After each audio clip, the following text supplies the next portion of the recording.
J'étais il y a quelques jours avec un client, le CEO d'une entreprise industrielle, qui me disait j'ai besoin d'avoir des collaborateurs en production qui prennent des initiatives.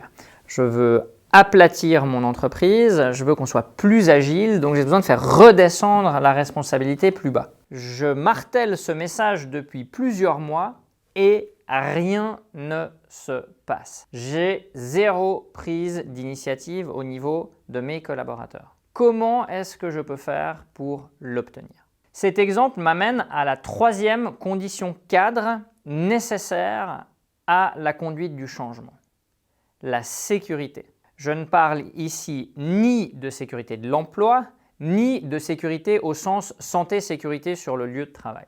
Je parle de sécurité psychologique, la sécurité que l'on ressent à pouvoir oser sortir des sentiers battus, oser prendre le risque d'essayer de faire son travail de façon différente. Donc l'énorme challenge en gestion du changement, c'est qu'a priori, on va essayer quelque chose de nouveau.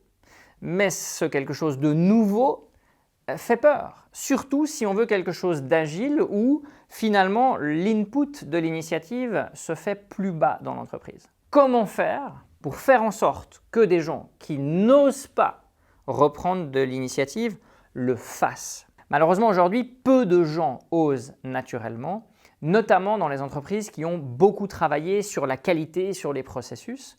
On a fiabilisé grâce à ces processus. Donc comment est-ce qu'on fait ça?